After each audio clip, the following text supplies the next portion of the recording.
Part 2. 1 Business, 8 Wealth Building Assets. 8 Reasons Network Marketing Can Secure Your Future. Chapter 7. My years in the business. I need to start here with full disclosure. I've never really been in the business of network marketing. I am not a distributor for or owner of a network marketing company, have no financial interests in any network marketing company, and do not promote any one specific company. But I have been very much in the business for years as a champion and advocate of the network marketing business as a whole, and in this chapter I want to tell you why. I first encountered network marketing in 1975, when a friend invited me to a presentation on a new business opportunity. Since I make it a habit to investigate business and investment opportunities, I agreed to go, although I thought it was a little strange that the business meeting was at a private home rather than in an office. I listened for 3 hours while he talked about the value of building your own business instead of working at a job. I agreed with most of the points he made. At the end of the evening, the friend asked me what I thought about what I'd heard. "It's interesting," I replied, "but it's not for me. I was already thoroughly involved in the process of building a business. Why would I need to build a business with other people? And besides, it was network marketing. I really had no idea what that meant, but I thought I knew what it meant, and I was sure it held no value for me." Soon after my first network marketing meeting, the sports wallet business that I had started with 2 friends boomed. My 2 years of hard work started paying off. Success, fame, and fortune seemed to pour down upon my 2 partners and me. We had pledged we would all be millionaires by the age of 30, and through our hard work and sacrifice, we had reached our goal. And this was the 1970s, when $1 million was actually worth something. Our company and products were written up in such magazines as Surfer, Runner's World, and Gentleman's Quarterly. We were the hot new thing in the sporting goods world, and business poured in from all over the globe. I was an all-out success. I never gave network marketing another thought, at least, not for the next decade. See Chapter 7, My Years in the Business. The Opening of a Mind. Over the years that followed, my mind began to open up. That incredibly successful business failed a few years after it started. It was a humbling experience, and a very positive one, because it caused me to look closer at the world around me and to ask questions. More of what my rich dad had taught me began to sink in, and my perspective grew. It was not long before I had built another successful business, and then another, and unlike that first business, these lasted.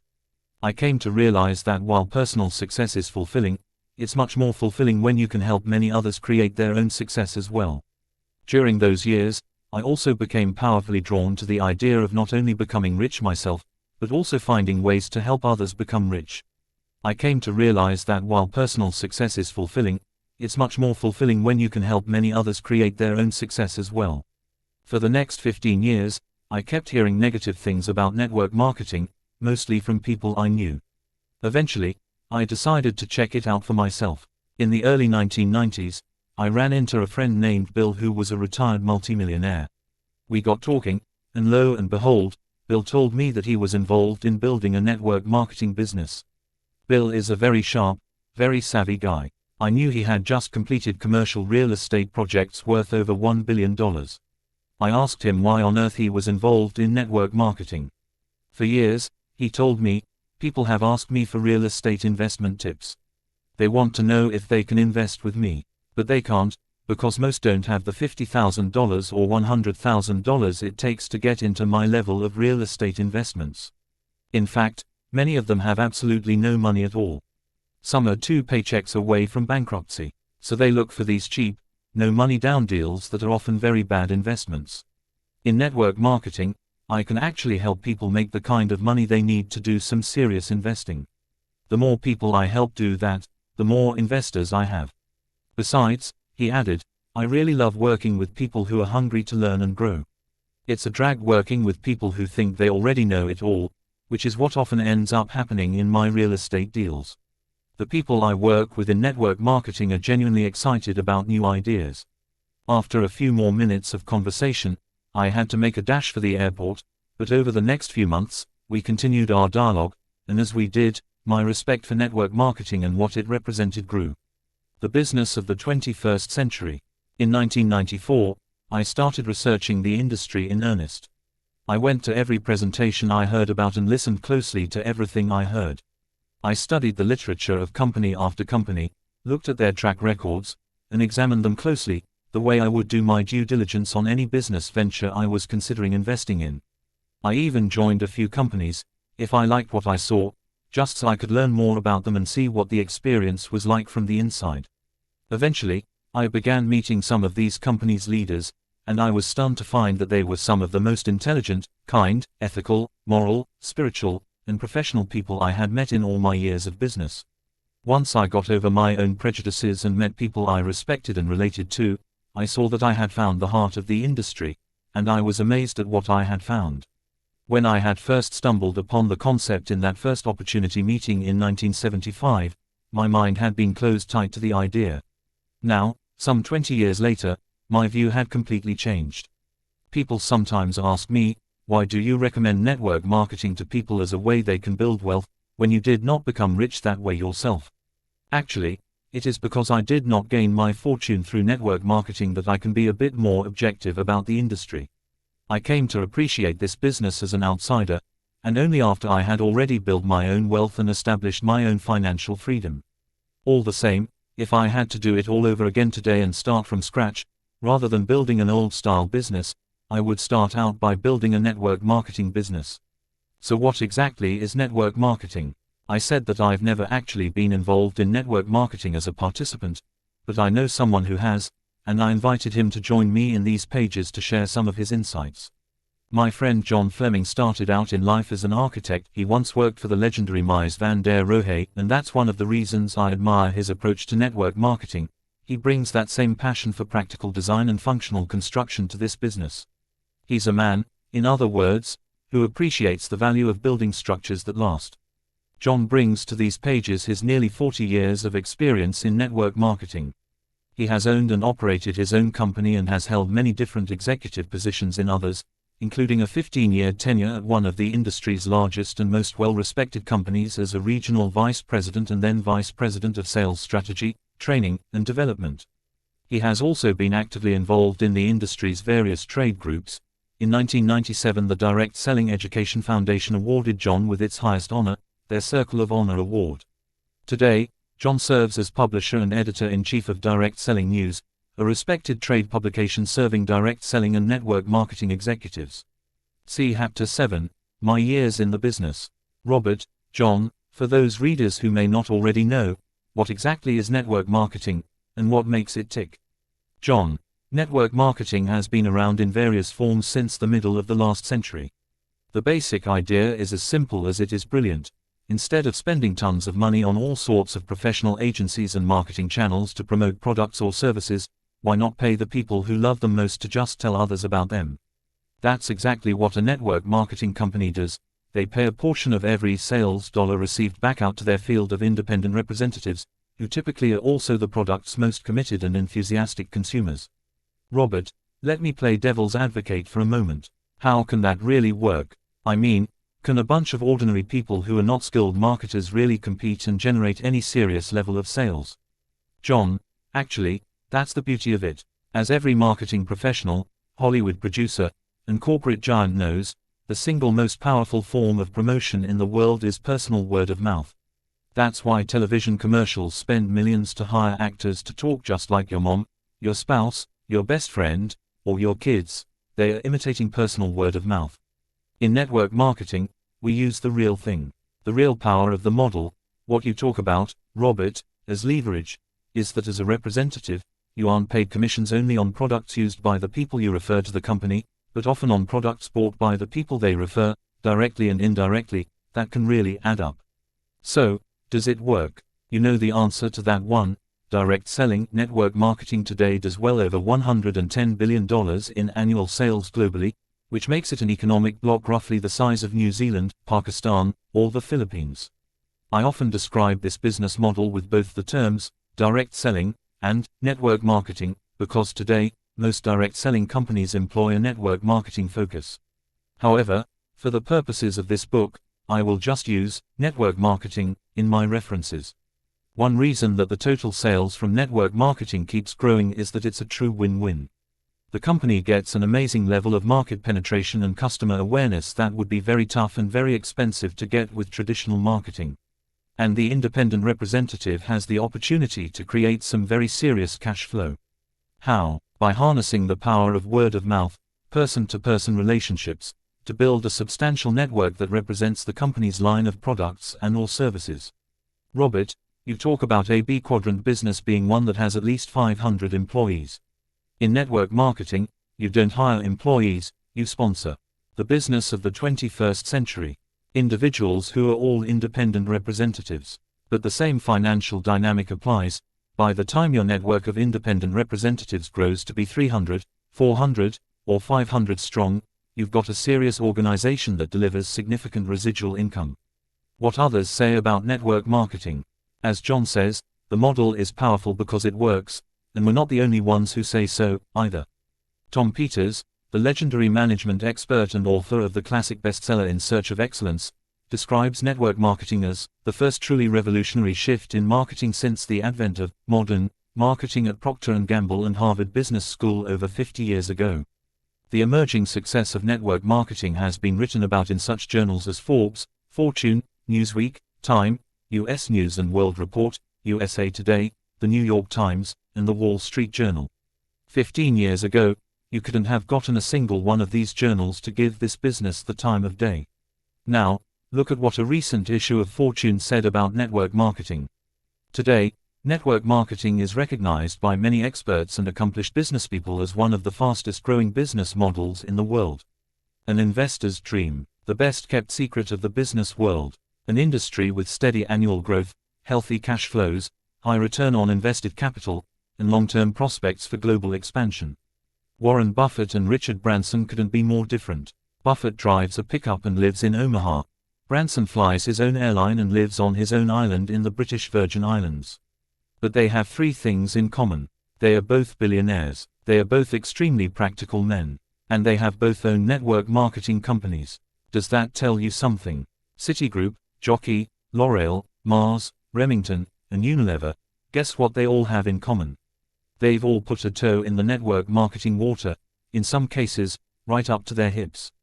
Today, network marketing is recognized by many experts and accomplished businesspeople as one of the fastest growing business models in the world. Chapter 8. It's not about income, it's about assets that generate income. It's no wonder so many people don't understand the value of network marketing. Many of those who are actually involved with it themselves don't fully grasp the value of what they hold in their hands. When people go to hear network marketing presentations, often their main question is, if I join this business, how much income can I earn here? And no surprise, when you listen to people promote their network marketing business, often that's exactly what you will hear them talk about, how much you can earn on a per month basis. The reason people want to know how much they can earn per month is that they are thinking in terms of living in the E quadrant or S quadrant. They are thinking about supplementing or replacing their current E quadrant or S quadrant income. But that's not where the real value of network marketing lies. The problem with earning income is that it's an incredibly limited, linear process. Work an hour, earn $1. Work 2 hours, earn $2. It depends on you, which means you can never stop. As I said before, it's a trap. Most people instinctively sense that, but they assume that the way out of the trap is to earn more income. But earning more income doesn't change the basic fact of being tied to your income. In fact, often earning more income only serves to draw the noose tighter. The B and I quadrants are not about earning more income, they're about owning assets that generate income. The truth about your house. The things that most people think of as assets are not assets at all, in fact, they're liabilities. What defines whether something is an asset or a liability is cash flow, not some abstraction of value. In other words, is it generating money that goes into? See Chapter 8, it's not about income, it's about assets that generate income. Your pocket, or is it taking money out of your pocket? Everything will either make you money or cost you money. If it doesn't make you money, it's not an asset, it's a liability.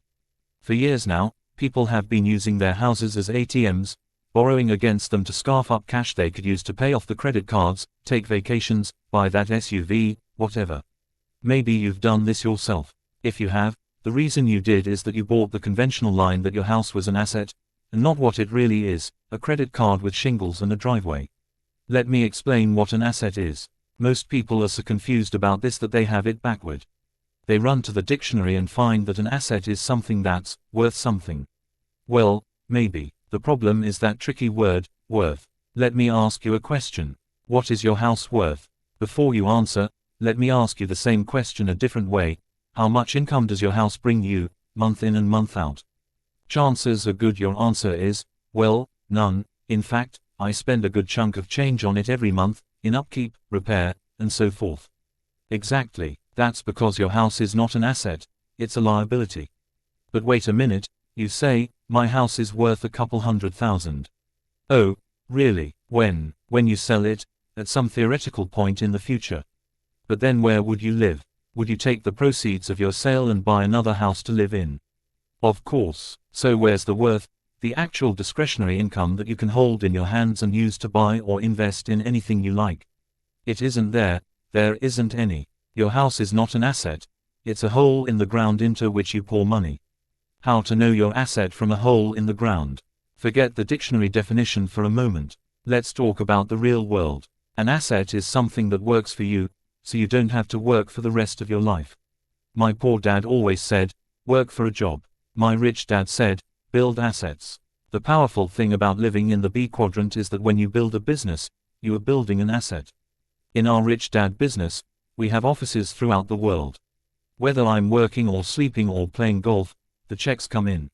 That's passive income, residual income. While I won't work hard for a job, I'll work really hard to build an asset, simply because I think like a rich person, not like a working class person. Because owning a business is owning an asset. When you build a network marketing business, you're not only learning critical life skills, you're also building a genuine asset for yourself. In a job, you earn income. In network marketing, the business of the 21st century, instead of earning income, you build an asset, your business, and the asset generates income. I only invest in things that make me money. If it makes me money, it's an asset. If it takes money from me, it's a liability. I have 2 Porsches. They're liabilities. I own them free and clear, but they're not putting money in my pocket, they're taking money out of my pocket. It's not rocket science. For people who understand this, the number 1 asset is usually a business, and the number 2 asset is typically real estate. And even with real estate, you have to understand the difference between cash flow and capital gain. Most people don't understand this distinction. When they invest for capital gain. They'll say, my house went up in value. My car went up in value. That's capital gain, not cash flow. The purpose of owning real estate is to keep it as an asset, not to sell it for a profit.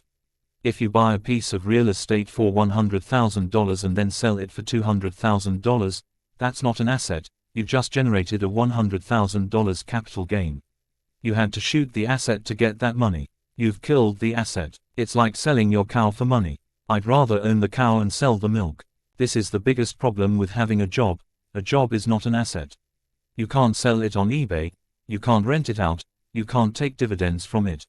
Why spend decades, the best years of your life, working away to build something that is not an asset? Or, to put it more accurately, to build someone else's asset, but not your own.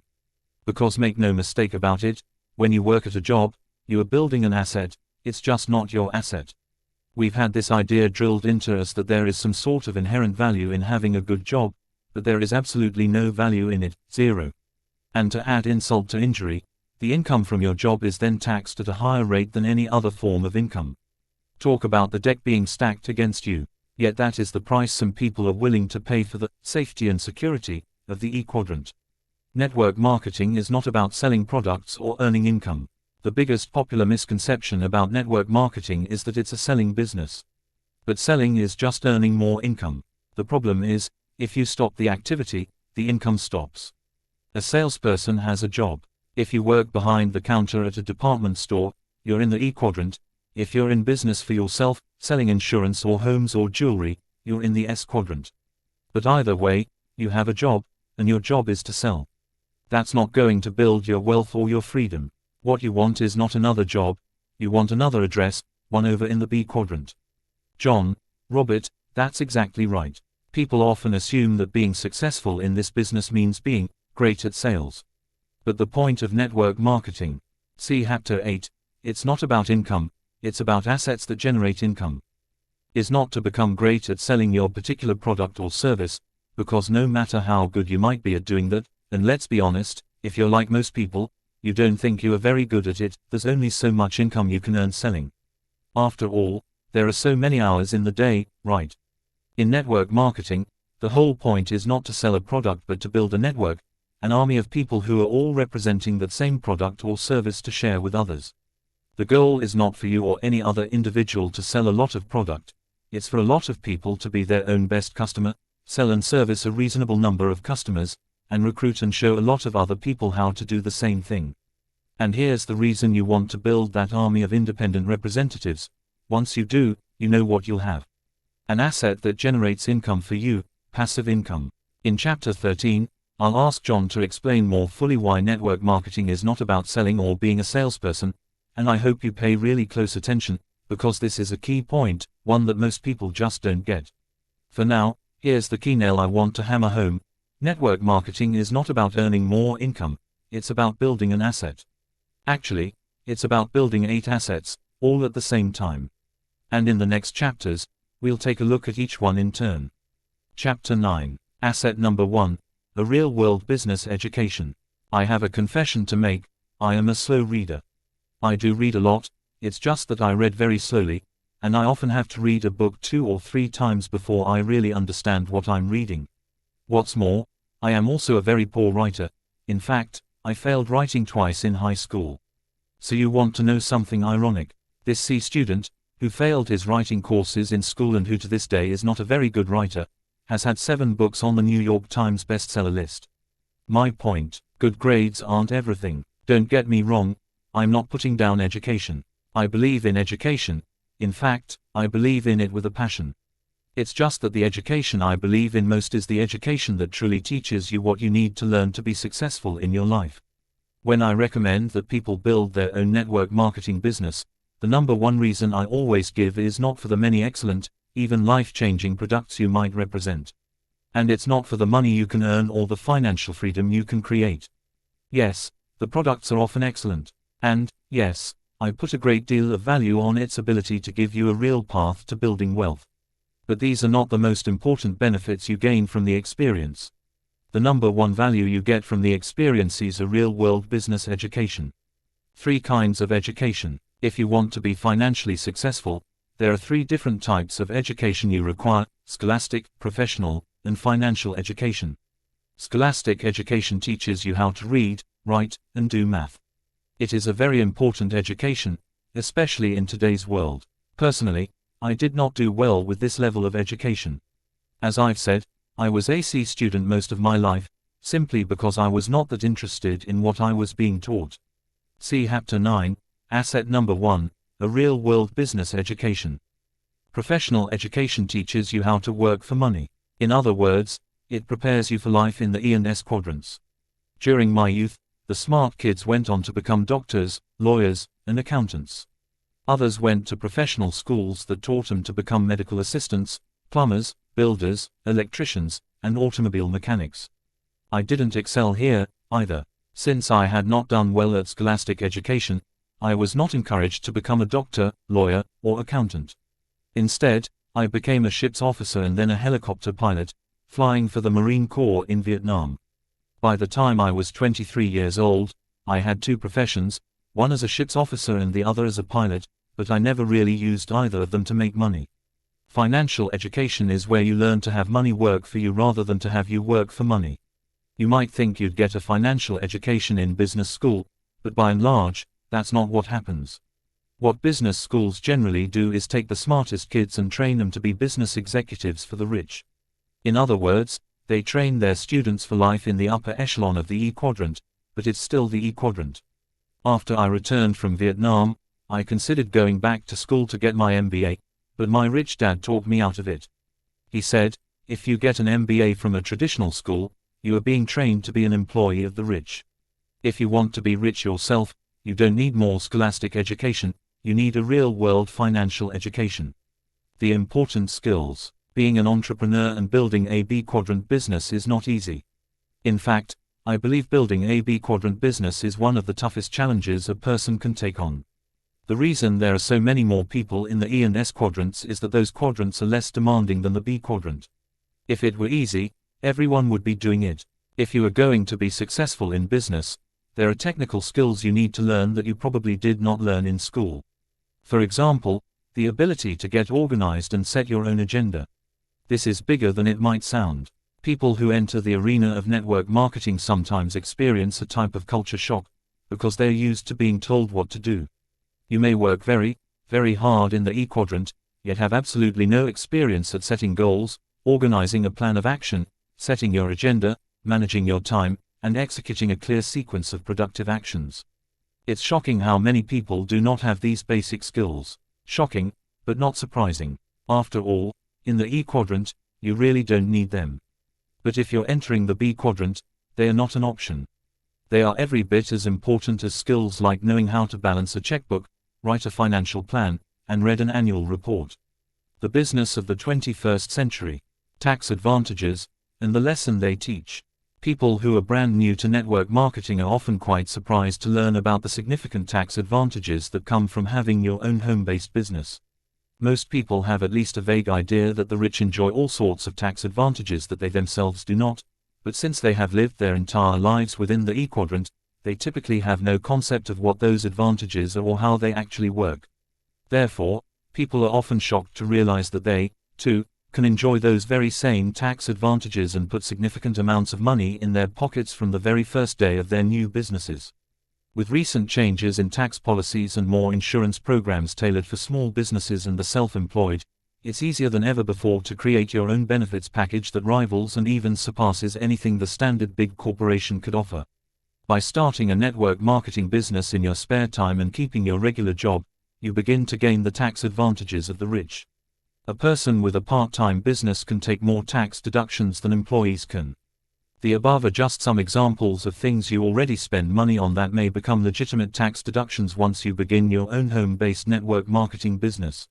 Note, this list is given here for illustration purposes only. For tax advice on your own situation, you should consult your tax professional. For example, you may be able to deduct car expenses, gasoline, some meals, and entertainment. Obviously, you need to check with a CPA for exact rulings on your situation. And when you do, you'll find that the cost of that visit to your CPA is tax deductible, too. In other words, the government will actually give you a tax break for the cost of getting professional advice on how to pay the government less in taxes. My point in going into all this is not only to let you know about this significant economic leverage that comes on day one of your new business from tax savings. One of the beauties of network marketing is that it pulls away the veil of mystery and starts to show you life in the B quadrant. Home office, home, computer, internet and telecom, travel, dining, hotel, personal product use. Auto, gas, mileage. See Chapter 9, Asset Number 1, a real-world business education. More than that, I wanted to drive home this point: most people have no clue what it's like to be in the B quadrant. The reason most people are shocked when they learn about the tax advantages available here is that, for the great majority of people, the B quadrant might as well be the lost continent of Atlantis. One of the beauties of network marketing is that it pulls away the veil of mystery and starts to show you life in the B quadrant. Welcome to your real-world business education. Life skills. When it comes to creating business success, it's not a simple matter of technical skills. Even more important are the life skills it takes to successfully negotiate the B quadrant. The key to long-term success in life is your education and skills, your life experiences, and most of all, your personal character. For example, I had to learn how to overcome my self-doubt, shyness, and fear of rejection. Another personal development skill I had to learn was how to pick myself up after I failed and keep going.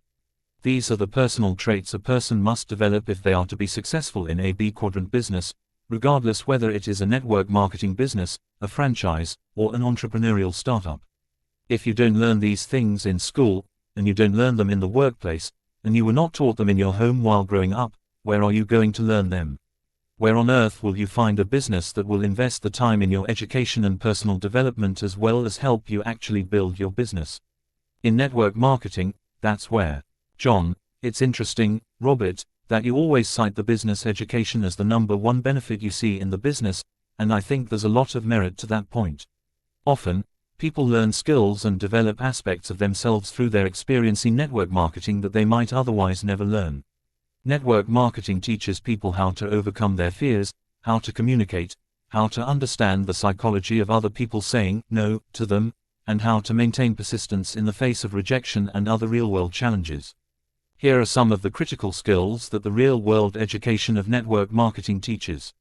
An attitude of success, dressing for success, overcoming personal fears, doubts, and lack of confidence, overcoming the fear of rejection, communication skills, people skills, time management skills, accountability skills, practical goal setting, money management skills, investing skills. Good network marketing companies provide a solid program of training in all these areas.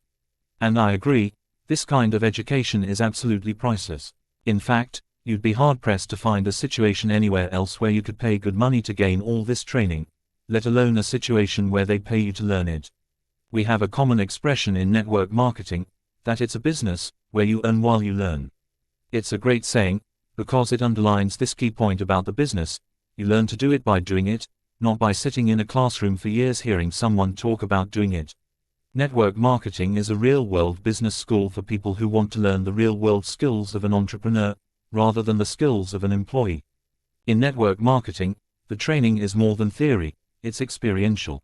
And regardless of whether or not you reach the top of the specific program you're in or make a great deal of money, the training itself is of tremendous value for the rest of your life.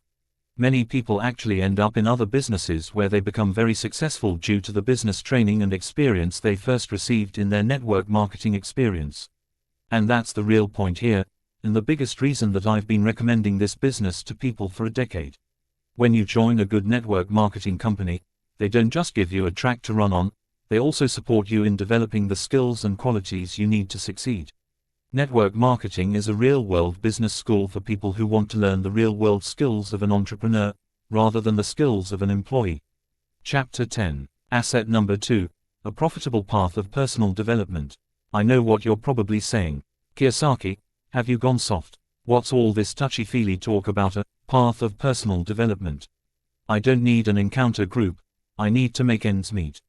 I want to build wealth, not sing kumbaya. Not so fast. I haven't gone soft on you, I'm just being realistic. Becoming rich is not about putting your lucky 50-cent piece into the right slot machine. And you are not simply looking at a new way to earn a supplemental income. You are actually making a change in your core values. It's not just about changing what you do, in a very real sense, it's about changing who you are.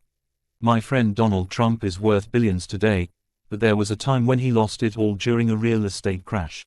He talks about the experience of being $9.2 billion in debt.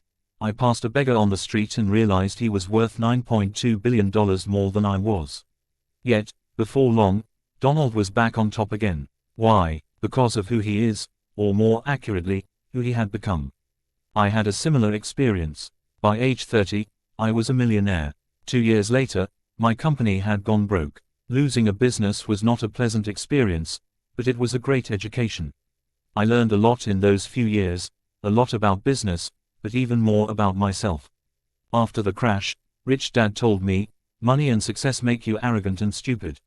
Now, with some poverty and humility behind you, you can become a student again. He was right. The lessons I learned from the experience proved over time to be priceless.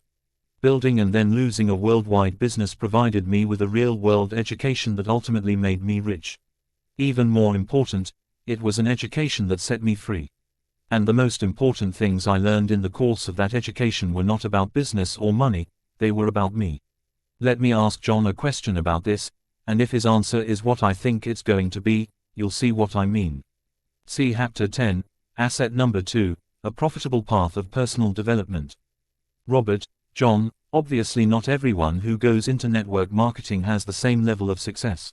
In your experience, what is the number one reason that some people fail to reach the level of success they hoped for in network marketing? John, success is defined differently by different people. What may be important for one person may not be for another. Some people are satisfied with supplementing their current level of income, while others are truly looking for a business opportunity that can be transforming, in terms of income potential and lifestyle goals. You have to define failure in a very broad sense. Being able to earn $1,000 a month may be seen as failure for the person who was attempting to build a significant business, but great success for the mother whose goal was to significantly supplement the household income. Regardless of the goal, We know that those who persist in network marketing tend to get only better and better.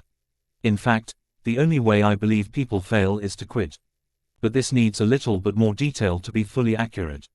It's not simply a matter of whether or not one quits the company, that is, resigns one's distributorship and formally declares, "I'm out." The issue here is not about quitting the business, it's about quitting on yourself.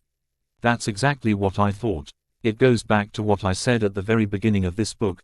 This isn't just about changing the type of business you're working with, it's also about changing you. I can show you the perfect business, but for your business to grow, you will have to grow as well. The winner in you, and the loser in you. There are two words for what John just described. One is quitter, the other is loser. Each of us has a winner and a loser inside of us. That includes me, too. There's a winner in me and a loser in me, and they often compete for airtime. The reason most people just get by, instead of truly succeeding in life, is that they let the loser inside them dominate. I don't. I insist that the winner win out. How do you know when the loser is speaking up? "Oh, I can't afford that.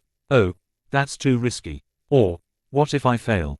The winner is up for the risk, but the loser thinks only of safety and security. It's ironic. The loser yaps and squawks about safety and security, and ends up stuck in a career and a life that is never truly safe or secure. What's safe about working a 40-hour-a-week job for a corporation that will probably lay you off within the next few years? Or sticking your meager earnings into a 401k that gets sucked up by a mutual fund that tanks, or into a fund managed by a financial advisor who turns out to be another Bernie Madoff? Inside each of us is the winner and the loser, the rich guy and the poor guy, the one who works out and the one who sits on the couch. That's the battle, the reason, the business of the 21st century. You want to join a network marketing company is that they will support the rich person inside of you to stand up and be counted. Your loser friends want you to stay on the couch, they want you to play it safe and work your 40 hours, because if you do, then you won't be challenging them to do anything different. Not your network marketing sponsor. Your network marketing team wants to see you excel, to step beyond what you're used to doing, to go beyond your history and become the more exceptional, extraordinary you, instead of remaining the ordinary you. It's easy to say, "I can't afford that," or "It's just too expensive," or "I just want my benefits. I don't want to have to work that hard or take those risks." That's the loser speaking, and you shouldn't feel bad about that.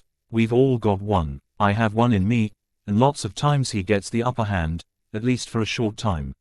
Every morning, I make the choice: who got up this morning, the rich me or the poor me? The winner or the loser? That's our battle. In fact, we each have an entire cast of characters inside us, a whole spectrum of who we could potentially turn out to be. I wanted the person who was happily married, who made a contribution to the planet, and who was spiritually inclined for freedom. Every time we let our fears, our doubts, or our low self-esteem win, the loser emerges and holds sway. Learning to share your vision and tell a powerful, persuasive story is learning how to override the loser inside you and allowing the winner to rise to the surface. Learning how to tell a powerful story is learning how to show up as the winner you are. Most people don't have the ability to keep going, to handle disappointment and never lose sight of the vision of where they're going. They simply haven't been trained in that skill. But that's critically important. That's the real skill of someone who has mastered the B quadrant. That is thinking like an entrepreneur, and that's the single most important attribute you can learn from building your own network marketing business. It took me 2 full years, when I first went to work for Xerox Corporation, to begin stepping into my power and letting the winner in me emerge. I was on the brink of being fired at the end of those 2 years, but fortunately for me, that's when my self-confidence finally began to grow. My sales improved, and within another 2 years, I was consistently number 1 or number 2 in my office. Network marketing gives you the opportunity to face your fears, deal with them, overcome them, and bring out the winner that you have living inside you. Increasing my self-esteem was more important than my paycheck. Rebuilding my self-confidence and my self-esteem has been priceless, and it has helped me earn millions of dollars. For that, I will always be grateful to the Xerox Corporation. See Chapter 10, Asset Number 2, A Profitable Path of Personal Development. And the staff that taught me how to overcome my demons, doubts, and fears. Today, I strongly recommend network marketing because the industry offers the same opportunity to strengthen and rebuild your self-confidence that the Xerox Corporation offered me. Network marketing gives you the opportunity to face your fears, deal with them, overcome them, and bring out the winner that you have living inside you. And make no mistake about it, just because you join a network marketing company and start building your business doesn't mean you have left the loser behind. It will take years to build up your genuine freedom. We talk a lot about freedom in this country, but you don't really have freedom until you have financial freedom, and that takes time to create. I was born with nothing, and I made and lost my fortune several times along the way, so I know what it feels like to lose everything. It's easy, in those difficult times, for the loser to take over. There will be times when you will feel tested, when your friends are telling you, "I told you so," and your family members are whispering to you, "Don't you think it'd be better if you just put more energy into your little job and let that network thing go?" I promise you, there will be times when it will be so tempting to let the loser run the show. Don't do it. Win. Flight school. All caterpillars make cocoons before becoming butterflies. Flight school was my cocoon. I entered as a college graduate and exited a pilot ready to go to Vietnam. If I had gone to a civilian flight school, I doubt I would have been ready for war, even though I was a pilot. What we had to learn as military pilots is far different from what civilian pilots have to learn. The skills are different, the intensity of training is different, and the reality of going to war at the end of the training makes things different. It took me nearly 2 years to get through basic flight school in Florida. I received my wings, and then was transferred to advanced flight training at Camp Pendleton, California. The training there escalated in its intensity. At Camp Pendleton, we were trained to fight more than to fly. After we had finished flight school and became pilots, we had 1 year to prepare to go to Vietnam. We flew constantly, often under conditions that tested us mentally, emotionally, physically, and spiritually. About 8 months into the program at Camp Pendleton, something changed inside me. During one training flight, I finally became a pilot who was ready to go to war. Up to that point, I was flying mentally, emotionally, and physically. Some people call it flying mechanically. On that one training mission, I changed spiritually. The mission was so intense and frightening that, suddenly, all my doubts and fears were forced out of the way, and my human spirit took over. Flying had, the business of the 21st century, become a part of me. I felt at peace and at home inside the aircraft. The aircraft was part of me. I was ready to go to Vietnam. It was not that I had no fear. I still had the same fears about going to war, the fear of dying or, even worse, of becoming crippled. The difference was that I was now ready to go to war. My confidence in myself was greater than the fears. My process of becoming a businessperson and investor followed much the same process as becoming a pilot ready to go into battle. It took my failing twice in business before I suddenly found the quality that is often called entrepreneurial spirit. That is the spirit that keeps me on the B and I side of the cashflow quadrant map, no matter how tough things get. I stay on the B and I side rather than slipping back to the safety and comfort of the E and S side.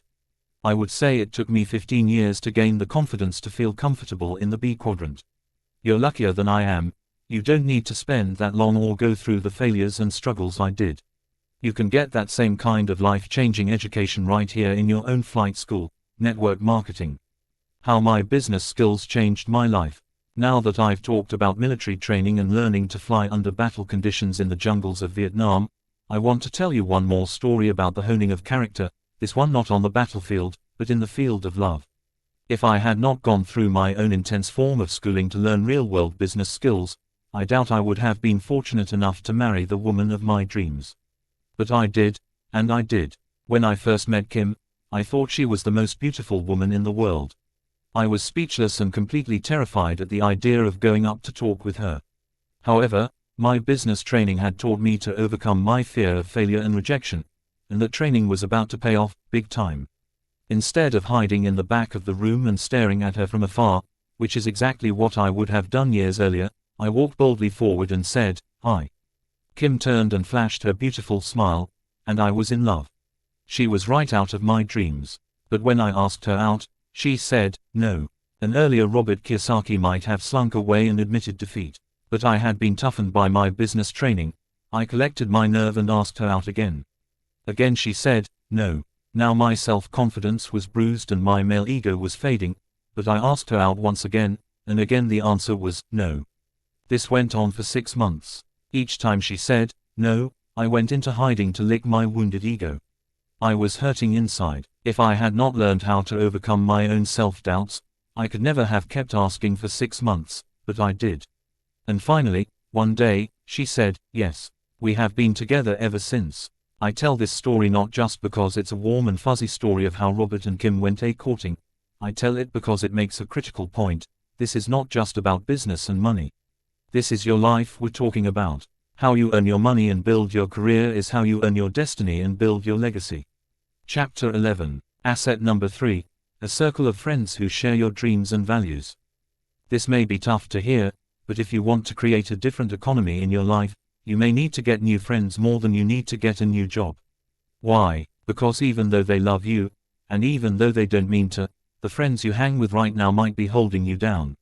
You may have heard that your income tends to be about equal to the average income of your 5 closest friends. And you've no doubt heard the saying, birds of a feather flock together.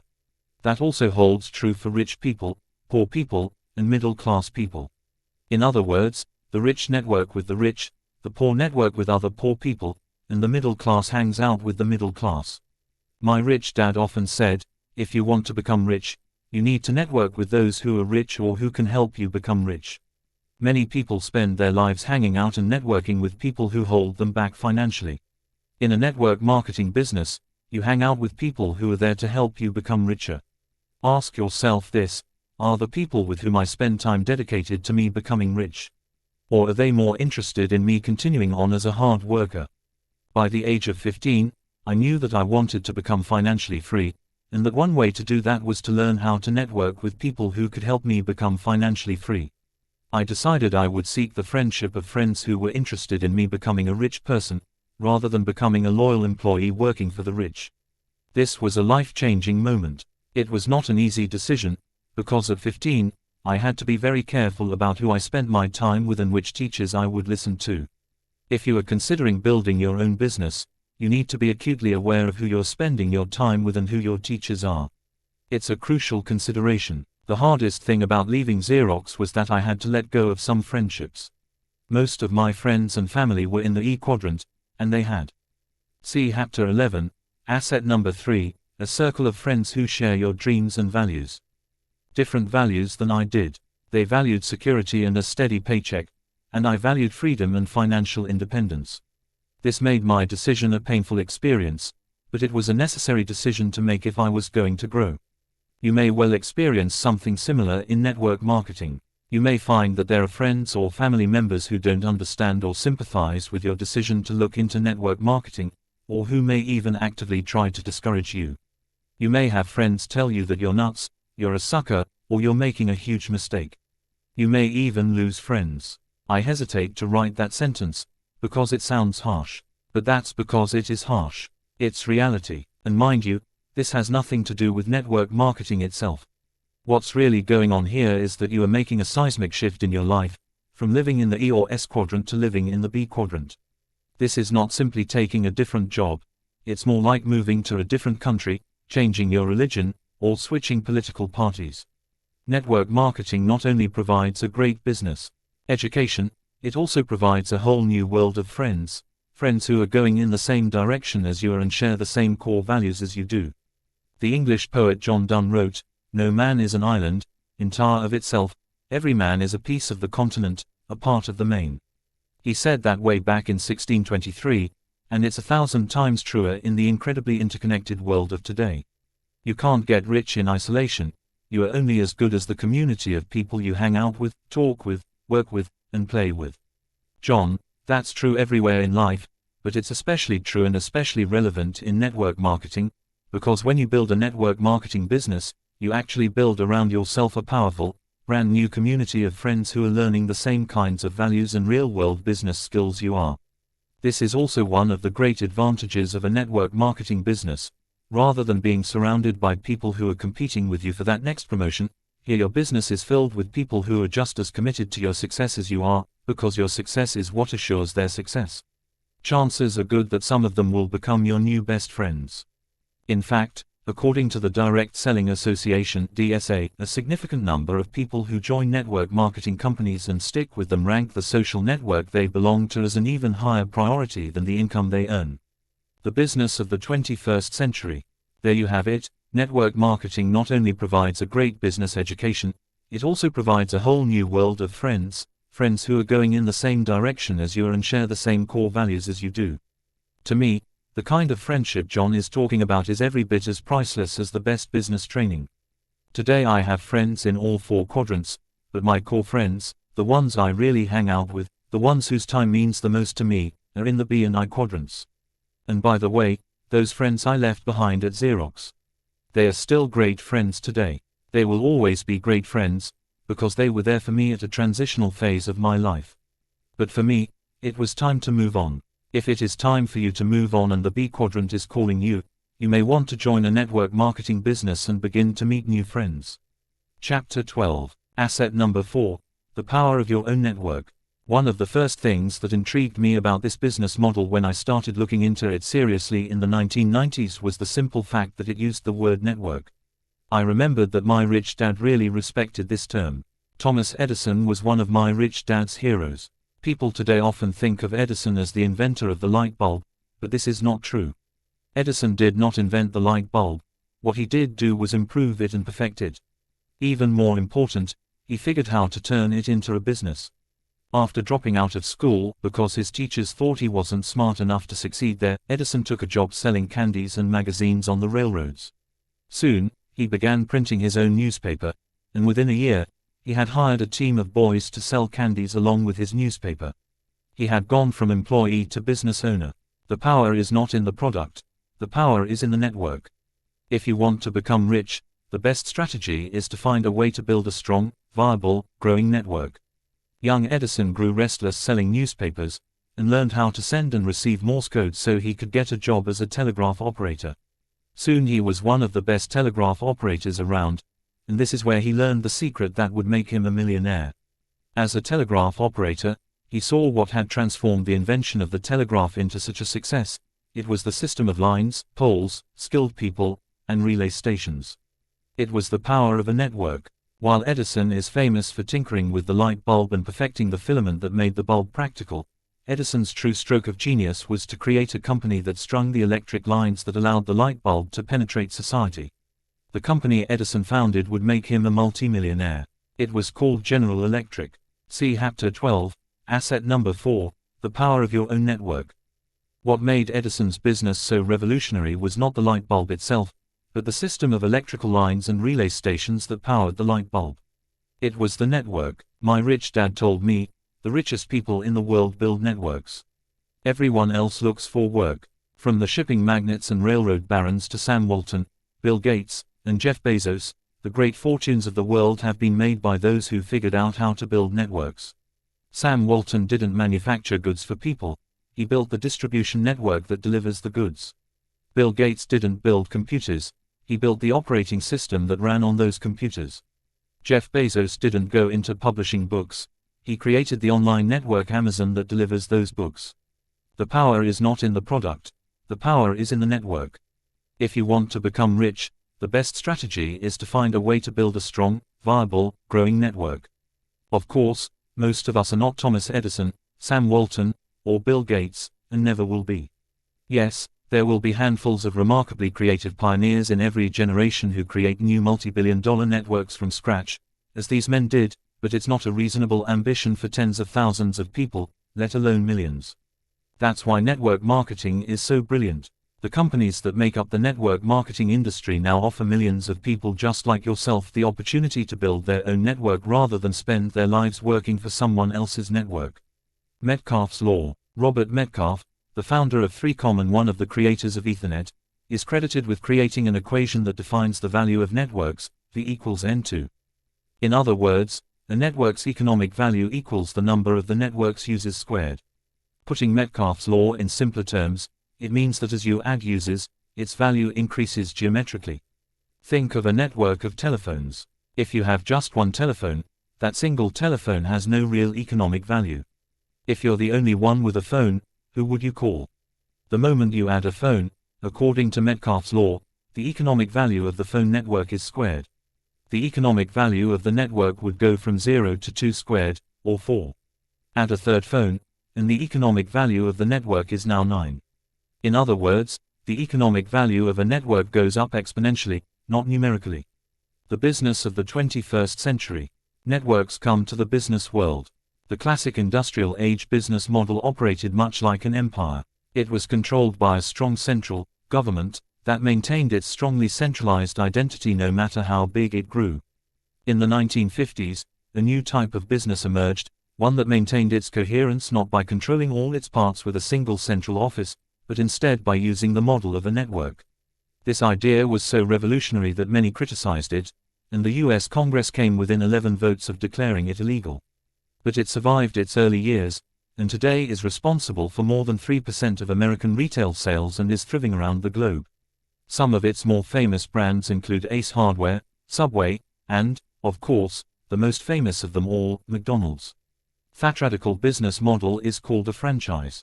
A franchise is a type of business network in which multiple business owners all work off the same blueprint. In a very pragmatic sense, you could say they all share the same values. But franchising was just one step in the process of developing networks in the business world. I'll let John tell you what happened next. John: Robert's right. This isn't just a question of paying a commission differently, or shifting the responsibility of marketing to a different party. It's really an entirely different way of looking at business, one that reflects an information age economy through networking rather than an industrial age economy through centralized mass advertising. After franchising, the next step in the development of network businesses began in the 1960s and really got underway in the 1970s and 80s. Instead of a network of franchised businesses, this model built itself through a network of franchised individuals. In a sense, you could call this a personal franchise. Like the original franchise model, this new type of business also came under a lot of criticism, yet, despite its critics, it has survived and thrived. That model is called network marketing. Robert: And, by the way, the truth about franchising is that as a franchise owner, you are part of a network, but you don't own the network, you own only your particular business. As a network marketer, on the other hand. John: As a network marketer, you not only build the network, but you actually own your own network.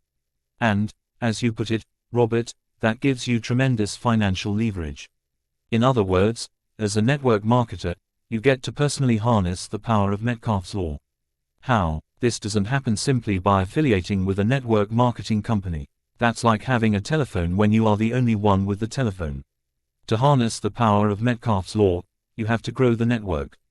See Chapter 12, Asset Number 4, The Power of Your Own Network. By duplicating yourself in someone else just like you, a partner. The moment there are two of you, the economic value of your network is squared. When there are three of you, the economic value of your network goes from 4 to 9. When the two people you brought in also develop 2 more people each, the economic value of your network begins to look like a rocket taking off for the moon. You are working arithmetically, but your economic value is growing exponentially. In plain language, Metcalfe's law means that a network acts as a lever. It allows you to leverage your time and effort. Archimedes, the engineer of ancient Greece credited with discovering the principle of leverage, declared, "Give me a place to stand on, and I can move the world." To demonstrate the virtually limitless power of leverage, he set up an elaborate system of ropes and pulleys, and attached this vast matrix of ropes to an entire fleet of Greek warships. When everything was ready and the crowd watching him grew silent, Archimedes grabbed this one wooden beam and pulled with all his might, and the entire fleet of ships began moving in the water. That's the power of a network. Through that matrix of ropes, Archimedes could perform a feat that would normally take the combined strength of several thousand oarsmen. And what exactly was that matrix of ropes? A network. That's the phenomenal force that makes rumors spread. One person tells 3, who each tell 3, who each tell 3, and pretty soon everyone in town knows about it. That's how fashion trends spread. And that's the core strategy of a network marketing business, harnessing the power of Metcalfe's law to duplicate your efforts through a network of people. Network marketing is one of the fastest growing business models in the world today, yet most people still cannot see it. Why not? People might see the product, the home care or wellness products, or the telecom, financial, or legal services, but they don't realize that that isn't really the business. The real business is not the product, but the networks through which the product travels, not Edison's light bulb, but his electric grid. People still don't grasp the value of network marketing because it is invisible. It is virtual, not material. You cannot see it with your eyes because there is very little to see. It is a genuine information age business model. To grasp its value, it's not enough to open your eyes, you need to open your mind. There are no golden arches, no green mermaids beckoning you to come into their place of business. The business of the 21st century, of network marketing has exploded throughout the world, yet the masses often still do not see it. Businesses such as General Motors and General Electric are industrial-age businesses. Franchises, McDonald's, Subway, the UPS Store, Ace Hardware, and the rest, are transition businesses that sprang up to bridge the passage from the industrial age into the information age. Network marketing businesses are genuine information age businesses, because they deal not with land and materials, factories and employees, but with pure information. As a network marketer, you might think your job is to demonstrate and sell a product. It's not. Your job is to communicate information, to tell a great story and build a network. Chapter 13. Asset number 5. A duplicable, fully scalable business. Here's a critical truth about network marketing that may surprise you. It is not a business for those who are gifted in sales. I promised a few chapters back that John would say more about this, and now's the time. Robert, John, would you agree that the most successful people in network marketing are not necessarily the best natural salespeople? John, not only would I completely agree, but in fact, I would say that, in a way, the opposite is true. For a born salesman to succeed in network marketing, often the first thing he or she has to do is forget everything they know about selling. Many of the most successful network marketers I've ever seen have been coaches, moms, pastors, teachers, people who really enjoy telling stories and helping others. Network marketing is about sharing information and personal stories, and not about hard selling. It is also about caring about the success of those you bring into the business. Which is a good thing, by the way, because only 1 person in 20 is a natural-born salesman anyway. The key to success in sales is what you can do. The key to success in network marketing is what you can duplicate. Robert, sometimes when I say that this business is not about sales, I get a skeptical reaction. Yeah, but aren't you kind of splitting hairs? I mean, whether you call it selling or sharing information, isn't it pretty much semantics? John, no, it's not semantics, and you're not splitting hairs. And it's that duplication factor that really dramatically shows you the huge difference between sales and network marketing. Here's what I would tell that person. If you are an amazing, uniquely skilled, superstar salesperson, then you can do great in sales, and chances are good, you will do lousy in network marketing. Why? Because while you might sell a lot of products, most people in your network won't be able to duplicate what you do. Consequently, your network cannot grow, and it dies an early death. Robert, because you smothered it in the cradle. John, that's right, and I've seen it happen many times. I often watch talented and creative people start out in network marketing and run into this brick wall because they think that the way to be successful is to use their ingenuity, talent, and unique skills to be amazing. But it's not a question of what you can do, it's what you can do and then what others can do, too. I have also seen companies make the mistake of too strongly recognizing high levels of personal sales as opposed to placing more emphasis on showing everyone how to duplicate their efforts in the performance of others. The ability to duplicate is the magic key here, not the ability to be a top salesperson. When network marketing companies fail to make this clear, they impair their ability to continuously develop and energize the growth engine, the people who duplicate themselves. Robert, that's fascinating, because when you talk about people who try to be ingenious about it, you know what that is. That's thinking like a person in the S quadrant, not in the B quadrant. When you live in the S quadrant, then, by all means, be brilliant and creative and unique. But in the B quadrant, kiss of death. Henry Ford did not create an empire and change the face of the planet by building a business model around his workers' unique skills and talents. Now, he could have hired craftsmen to hand make his cars. They would have been amazing cars, and he would have sold maybe a few hundred of them. Instead, he designed a model where ordinary people could plug in their time and effort and mass-produce millions of cars. Ford thought like a person who lived smack in the B quadrant. John, I wouldn't have thought of putting it that way, but that's exactly what it is. And if you want to be successful in network marketing, that's how you have to think. Again, what gives your network marketing business its real power is not what you can do, it's what you can duplicate. In other words, you want to build your business in a way that virtually anyone else can readily copy. Why? Because others copying what you do is exactly what you want to happen, what you need to have happen. That's what creates your success. We'll rejoin this discussion of duplication in a moment, but first I want to talk a little about that term scalable. The business of the 21st century. Information tools for infinite scalability. Another way of saying what John is talking about, when he says the secret is duplication, is this: the power of your business is in its scalability. A business that is scalable simply means a business that can operate on any scale. This is often the make or break issue with entrepreneurs. The world is full of would-be entrepreneurs who create businesses that are wonderful, as long as they're operating on a scale so small that they can personally control every aspect of the business. But there are very few entrepreneurs who grasp how to design their tiny little business model so it can be multiplied and replicated many times over without the direct participation. This is the secret of Ray Kroc's brilliance in creating the McDonald's phenomenon. He didn't seek out an elite core of especially talented restaurateurs with high-level expertise to run his multiple operations. Instead, he designed the expertise right into the operation.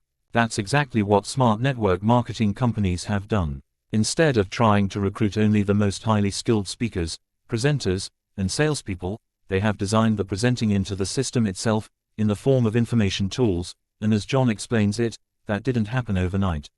John: in the early days of network marketing, its practitioners faced a thorny challenge. While it is true that anyone can learn to give a presentation, it is not true that just anyone can give an effective presentation. This meant that, while theoretically, anyone could be successful in this business, it often wasn't that way in reality. In the early days, the business really did rely on people with great presentation skills, and a big part of learning the business was learning how to make a great presentation. But just as with sales, very few people are ever going to get truly skilled at making a polished, professional presentation. So this put a serious limitation on the business's ability to grow. Robert: and that's where presentation tools come into the picture. John: that's right. Years ago, people tried to do this with brochures and sales books, and they had a degree of success. While the average person might not be able to become a great presenter, he or she could walk a prospect through a brochure or catalog. But brochures and booklets are simply not engaging enough to capture someone's interest in the way a great live presentation from a dynamic presenter can. Over the past few decades, though, there has been a seismic shift in presentation technology. The explosion of digital technology has leveled the playing field. Digital tools, CDs, DVDs, and online media have now made it possible to recreate that fully engaging, dynamic quality of a live presentation. I find it interesting that you're calling this book The Business of the 21st Century, Robert, because even though it has been around for decades, in a very real way, this business model is just now coming into its real potential, and what we're talking about right now is one of the reasons why. See Chapter 13, Asset Number 5, a duplicable, fully scalable business. Today, when you start your own network marketing business, you don't have to become an adept public speaker. In fact, trying to be one can actually work against you, because again, that's a highly specialized skill, and therefore not very duplicable. Instead of attempting to train yourself to become an expert speaker and presenter, you simply use the business tools provided by your company to do the presentations for you. What's more, these business tools are highly affordable, both because it is in the company's interest to make them affordable, and also because technology has now made it possible. Low-cost, high-quality CDs, DVDs, and online presentations, often including high-quality streaming audio and video, have made possible the dream of a truly democratic and fully scalable network marketing operation, creating a business model that has allowed millions to gain access and excel. Do you realize what this means? It means that as you build your networking business, you are building a fully scalable asset. In plain English, it means you can grow a business as big as you want. Before we go on, though, I have to play the devil's advocate one more time. Robert: John, I have to ask you the question I've heard skeptics ask when they hear this point about being duplicable. So if you don't really have to be a top salesperson, and you don't have to be an expert speaker or presenter, what do you do? Why does the company even need you? John: you network. That's why it's called network marketing, and that's why the company needs you, and why they pay you. As a network marketer, your job description, so to speak, is to connect with people, invite them to experience the products you are excited about and take a look at the information you have, and then follow up with them. Then, once they've decided to join you in the business, you share with them your enthusiasm, your experiences, and you help them learn to do what you have learned to do. Here, again, there are digital tools that can take a huge amount of the burden and expertise of training off your shoulders. Your job is to build relationships, have conversations, explore possibilities, get to know people, and help them get to understand what this business is all about. Invite, present, follow-up, train. The business of the 21st century. So there are parts of this business that a tool can do better than you can, that's the presentation, and to an extent, the training. And there are parts that only you can uniquely do, and that's the human connection part. Here is the core idea: in network marketing, you are the messenger, not the message. Gone are the days of carting around a heavy pack of products to sample, setting up an entire retail store in your living room, or having to memorize long lists of product features and financial statistics. This is the 21st century. In today's network marketing, the tools do all that. Your job is to connect and invite. And by the way, this doesn't mean you don't need to be skilled. You absolutely do. You need to develop the skills we looked at as part of asset number 1, the ability to have self-confidence, withstand rejection, communicate, be a great storyteller, care about people, coach people, and the rest. But these are skills available to anyone.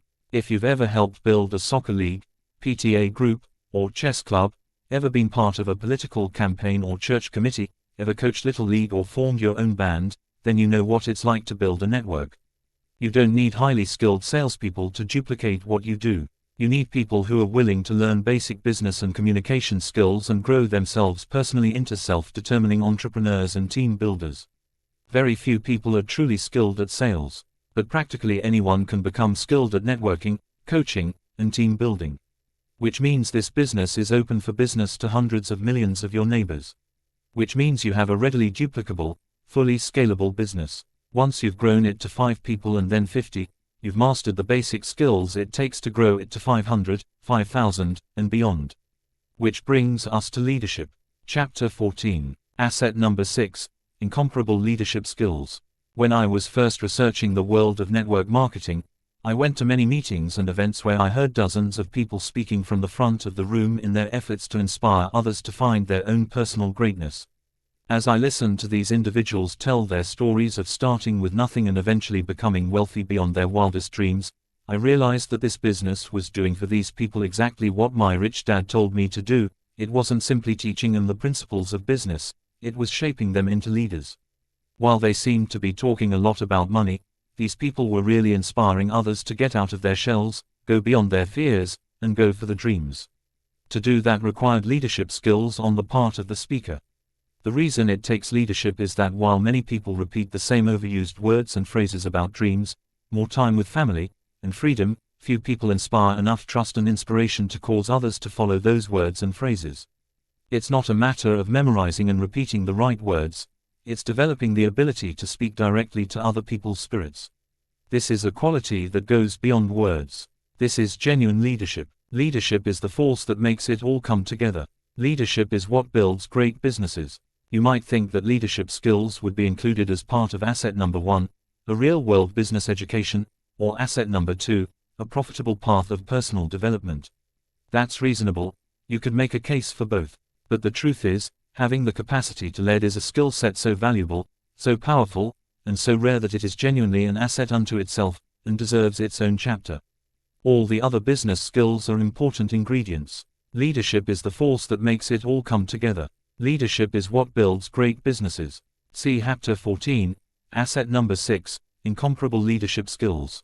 Speaking directly to spirit. I grew up in the 50s and 60s, and John F. Kennedy was one of the greatest speakers I have ever heard.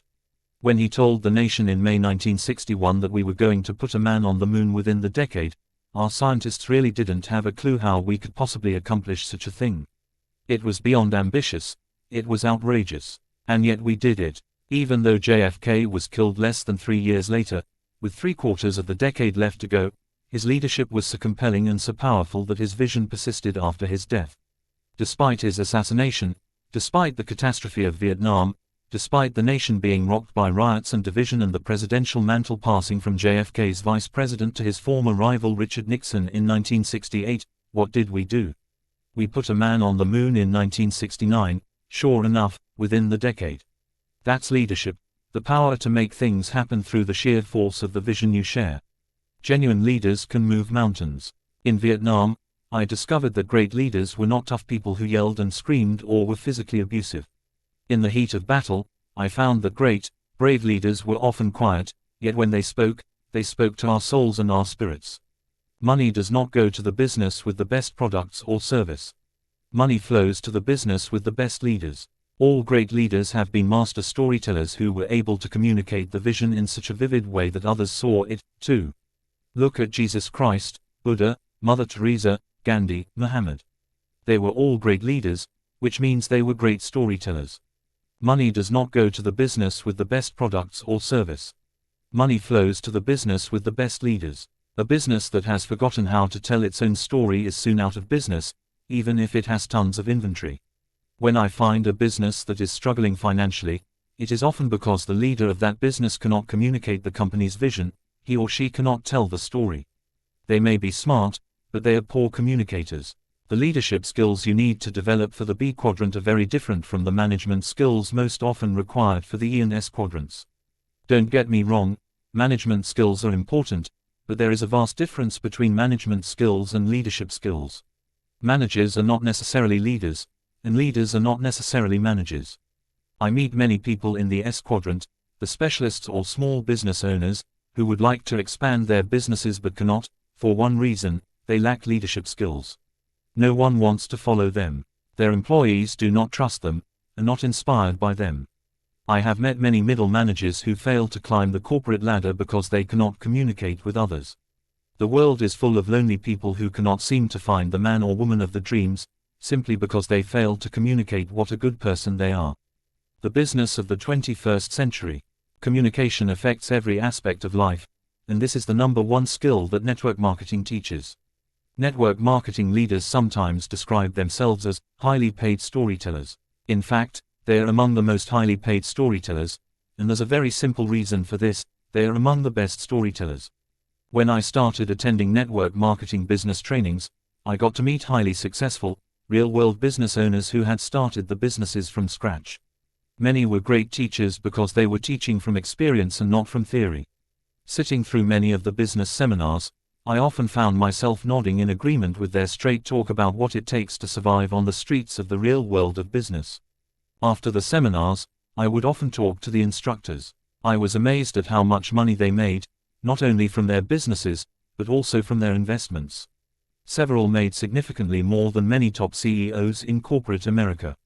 Yet, there was something else to these instructors that impressed me even more. Although they were rich and certainly did not have to be leading these events, they had a passion for teaching and helping their fellow human beings. I began to realize that a network marketing business is based on the leaders pulling people up, while a traditional corporate or government business is based on promoting only a few and keeping the masses of employees content with a steady paycheck. These instructors in the network marketing world were not saying, if you don't perform, you lose your job. Instead, they were saying, let me help you do better and better. As long as you want to learn, I'll be here to teach you. We're on the same team. A very special type of leader. Many people have leadership qualities within them, but these qualities are never brought out. They never have the opportunity. My rich dad understood this. One reason he encouraged me to go into the Marine Corps and then on to Vietnam was that it would develop my leadership skills. But you don't need to join the Marines to have the chance for the leader within you to blossom. You can have that chance through network marketing. And the real beauty of a network marketing leadership program is not simply the fact that it develops leadership, but the particular type of leadership it brings out. Network marketing tends to develop the type of leader who influences others by being a great teacher, teaching others to fulfill their life's dreams by teaching others to go for the dreams. The military develops a type of leader who inspires men and women to defend their country. The world of business develops a type of leader who builds teams to beat the competition. Network marketing tends to develop the type of leader who influences others by being a great teacher, teaching others to fulfill their life's dreams by teaching others to go for the dreams. See Chapter 14, Asset Number 6, Incomparable Leadership Skills. Instead of beating the enemy or beating the competition, most network marketing leaders simply inspire and teach others to find the financial bounty this world offers without harm to others. The opportunity to develop the capacity to lead is a value uniquely intrinsic to network marketing. Sure, You could learn leadership in any other field. From the military to government to corporate life, every sphere of life produces leaders, but not very many. Genuine leadership is extremely rare, except in network marketing. John has an interesting perspective on why this is so. John: what is unique about network marketing is that it marries a broad compensation structure to a field of people made up of 100% of volunteers. You will not find a single network marketing distributor who punches a time clock or has to show up for work. As independent representatives, no one is hired or fired, everyone is there voluntarily. Nobody can tell you what to do, no one can give you orders. So why does it work? What's the engine that drives the machine? The answer comes in one word: leadership. And the leadership you develop in your network marketing business will show up in every other sphere of your life. The 4 elements of leadership. Traditional schools train you to be a good employee. They focus on one thing only: your mental ability. If you can solve equations and do well on tests, then you're considered smart enough to run a company. That's ridiculous. The reason I am a successful entrepreneur today is because of the training I received in the Marines. Military schools prepare you to be a great leader by focusing not only on your mind, but also on your emotional, physical, and spiritual abilities. They teach you how to operate under extreme pressure. I had the smarts to fly a helicopter in Vietnam, but I never would have made it back without the development of my spirituality.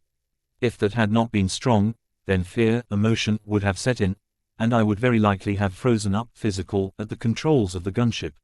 Having these 4 elements, mental, emotional, physical, and spiritual, working in harmony helped me make it through my missions.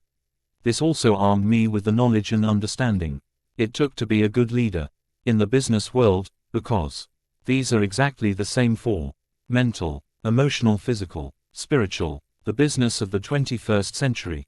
Elements of leadership required to be successful in business: mind, spirit, body, emotions. If you cannot control these 4 aspects of yourself, then you will fail. And if you are not able to help develop these 4 elements in your employees, and in so doing help them to become effective leaders, then you will fail. It's as simple as that. Here's another thing military schools teach you: being on the front lines means not caring about whether or not you are liked. Of course, we all want to be liked, but to be a great leader, you have to set boundaries, monitor the behavior of your staff, and take corrective action when necessary. Sometimes you're going to tick people off. Yes, it's going to happen, there's no way around it. But here is what's also going to happen: you are going to create the best team possible, one that understands what you expect, and what you will and will not tolerate. Chapter 15. Asset number 7. A mechanism for genuine wealth creation. Thomas Jefferson and John Adams, 2 of the 3 creators of the Declaration of Independence, were great lifelong friends, although their friendship was not without differences, even huge ones. They were temperamental opposites, and at one point they became bitter political arch-rivals, diametrically opposed on many issues. For years, our second and third presidents refused to speak with one another. But in their later years they reconciled, and their lengthy correspondence is one of the great treasures of American literature. They died on the very same day, on July 4, 1826, 50 years to the day from the signing of the Declaration of Independence that they had co-authored with Benjamin Franklin. There is one more curious fact about these 2 men: their relationship to wealth. Jefferson was the classic Virginia aristocratic landowner, possessing an estate encompassing thousands of acres. Adams was a Massachusetts barrister from a fairly poor farm family, and lived his long life without ever having much in the way of wealth.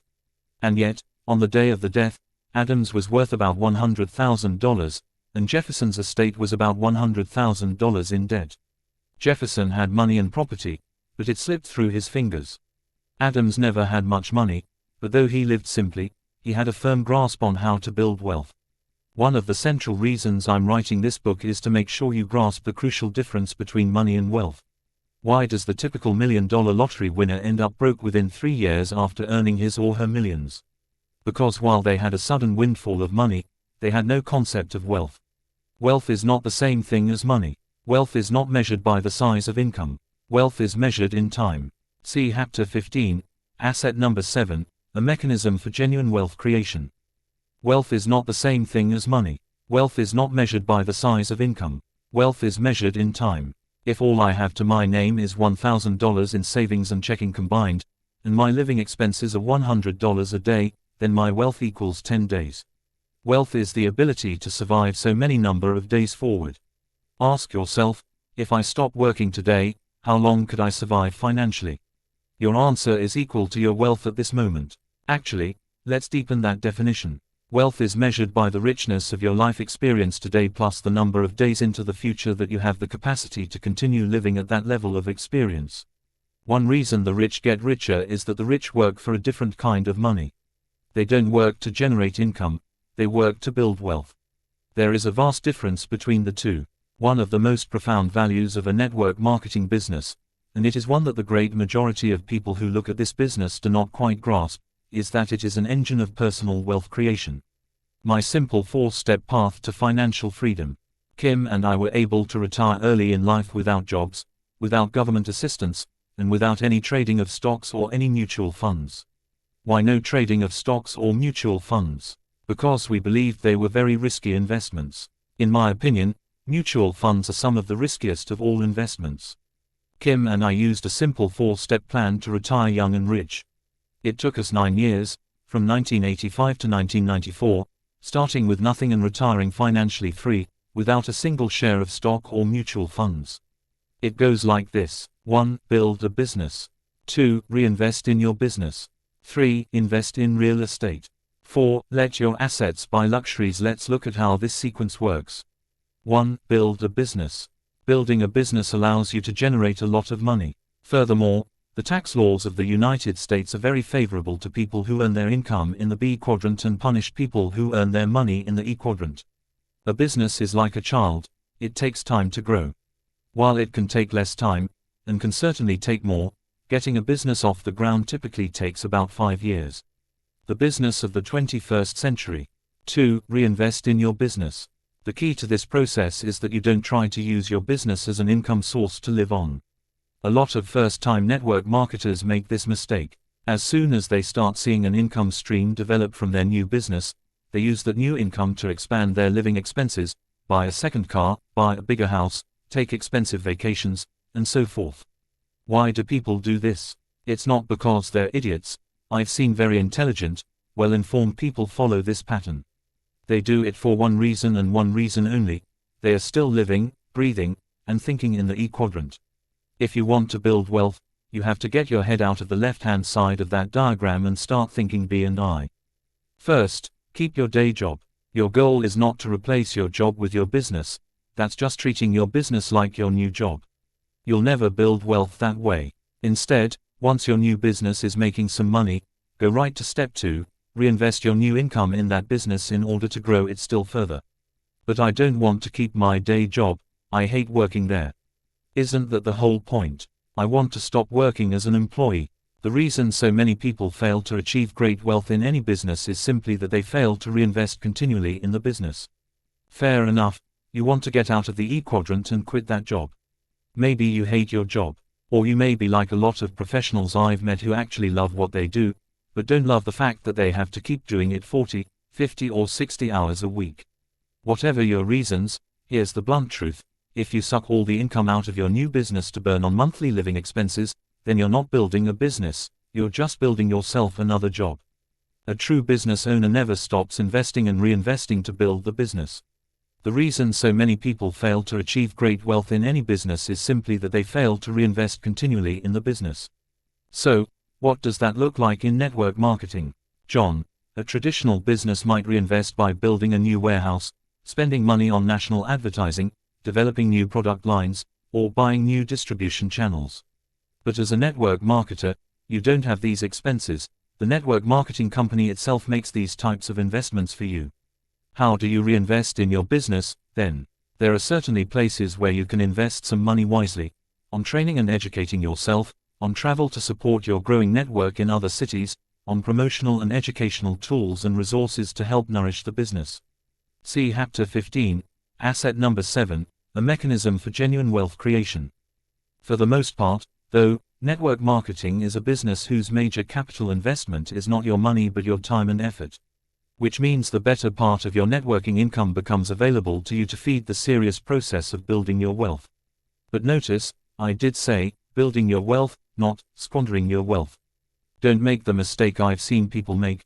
and start spending every last dollar from your new commission checks on a bigger car, bigger house, bigger lifestyle. Don't abuse your new business income by pouring it into bigger holes in the ground. Treat it with the respect it deserves. Invest it. 3. Invest in real estate. As your business income continues to grow, you begin using that supplemental income to buy real estate. You'll notice there are no mutual funds, stock portfolios, or other paper assets in this plan. That's because even though they are the easiest assets to build, all you have to do is buy them. Trading in stocks and mutual funds is risky, profits made are taxed at the capital gain rate, and investing takes financial education to lessen risk. The idea here is to use your new supplemental money to build an income-generating asset. There are many types of assets that can generate income, but the one I recommend most often is real estate, for two principal reasons. First, the tax laws are written in favor of business owners who invest in real estate. Second, your banker loves to lend you money for real estate. Try asking your banker for a 30-year loan at 6.5% to buy mutual funds or stocks. They'll laugh you out of the bank. People often ask me, how can I buy real estate when I barely earn enough money to pay the rent? Good question, you can't. Not, that is, until you have the extra cash. That's why this step comes after building a business and reinvesting in its continued growth, so you have the extra cash. But let me explain what I mean when I say, invest in real estate, because many people completely misunderstand how real estate works as an asset. Most people think that the point of real estate is to buy a property at one price and then sell it, either quickly, after some hasty improvements, or at a later time, for a higher price. Wrong. That's just buying a cow and then selling it for steaks. What you want to do is buy a cow and keep it forever so you can sell its milk. The purpose of buying real estate is not to sell it. The purpose of buying real estate is to build an income-generating asset. Learning how to do this takes time, education, experience, and money. As with learning anything new, it's difficult not to make some mistakes, and mistakes in real estate, especially in property management, can be very expensive. Unless you have the extra steady income and the tax advantages that come with a B quadrant business, real estate is either too risky or too slow. The business of the 21st century.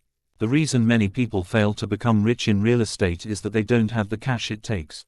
The truth is, the best real estate deals are usually expensive. If you don't have much money, often the only real estate deals you can get are deals that people with real money have passed on. The reason so many people try looking for no money down investments is that they have nothing to put down. Unless you are really experienced and have plenty of cash on hand to use when you need it, putting nothing down could be the most expensive investment of your life. 4. Let your assets buy luxuries. For many years, even long after we could have afforded to do more, Kim and I continued to live in a small house with a monthly mortgage of about $400 and drove average cars. Meanwhile, we were using whatever extra cash we generated to build our business and invest in real estate. Today we live in a large home and have 6 luxury cars between us, but we didn't buy that house or those cars. Our assets bought them, we just enjoy them. When I say luxury, I don't necessarily mean something extravagant or ostentatious. I mean something that you want and enjoy, and that exists beyond what you need. I'll give you an example. Think of anyone you know who works for a living but does not love the job. If you told them, hey, you don't like your job, you should just quit, what would they say? I'd love to, but I don't have that luxury. That's right, for many people, simply not having the job is one of the very first luxuries they want. How do you get that luxury? The same as any other, you let your business and or your real estate holdings buy it for you. For that to happen, you have to build those assets to the point where they can buy it for you. You see how it works. You don't use your income to buy yourself luxuries, you use your income to build your assets, your business and real estate investments, and then, once they're sufficiently built to be able to do so, you let them buy your luxuries. Which brings us to the matter of dreams. Asset number 8, big dreams and the capacity to live them. One of the most valuable things about network marketing companies is that they stress the importance of going for your dreams. Notice, I didn't say, the importance of having dreams. They don't just want you to have dreams, they want you to live those dreams.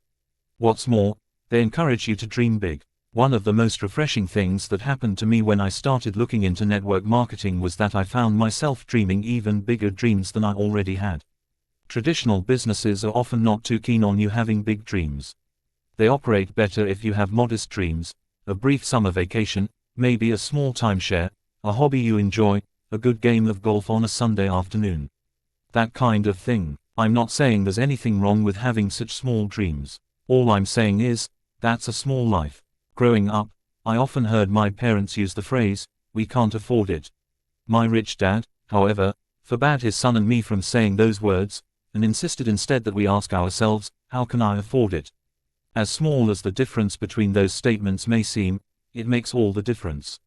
That small shift in thinking, multiplied by the experiences, perceptions, and decisions of a lifetime, will take you to a place that is millions of miles away from where you would have landed without that shift.